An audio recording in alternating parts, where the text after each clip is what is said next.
So let's go to the theoretical part of this lecture. You learned about coastal upwelling. You learned about wind-driven coastal upwelling. And you can actually construct an upwelling index, which is based on the wind situation. So what's the idea? The idea is if you have a wind component blowing along the coast, okay, parallel to the coast, you get an offshore Ekman transport, and that kicks off the upwelling mechanism. Okay, go back to the last lecture and then you get all the details. So essentially, all you need in order to predict wind-driven coastal upwelling is to have some wind data, and you also need to know what is the orientation of your coast.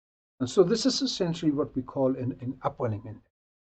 And the upwelling index is based on what's here shown behind my back.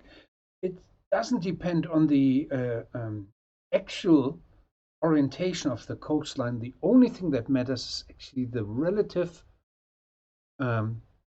angle between the directions of the coastline and this is called here alpha for the star, the relative. Okay, so based on that you can work out the upwelling index, and it's defined as magnitude. These vertical lines mean magnitude, just a number. Okay. This tau is the wind stress, and then it's divided by a typical density value of seawater, okay, and divided by something we call the Coriolis parameter. Only depends on the geographical latitude. And then it's the cosine of the angle. So what controls the upwelling index is the direction of the wind, okay? Because you can have positive or negative numbers. Positive refers to its upwelling favorable,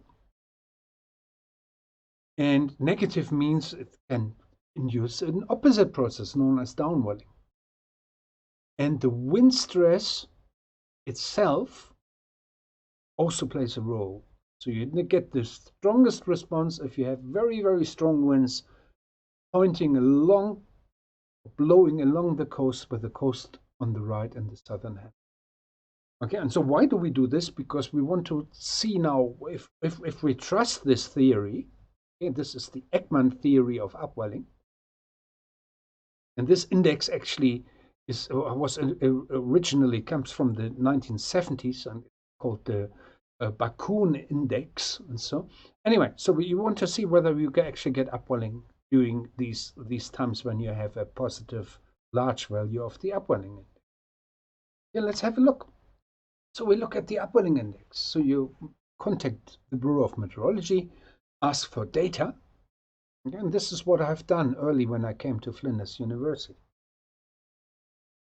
So that was the first scientific project that I pursued when I came.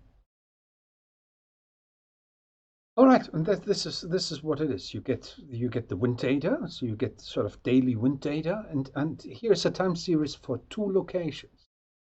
One location is just on Neptune Island. There was one of the 2 Neptune Islands had a weather station, which is shown up here in this image as a red dot, and one just near Portland, which corresponds to the Bonnier. And then you look at the upwelling in its time series, and this one starts January 92 to end of 98. And then you look at these 2 regions, Bonnie Coast, and the other one I call Southern Air Peninsula, and you see that it always swings to positive values over the summer months and negative values to the winter month. And we talk about the southern hemisphere summer, the austral summer, and the southern hemisphere winter, the austral winter. If some viewers watch this from the northern hemisphere, right? We can see in both regions there are some differences here, but what you can conclude is that if there is wind-driven upwelling, it's a seasonal coastal upwelling system, okay, where upwelling is likely to occur over the summer month. Okay, so let's go to the next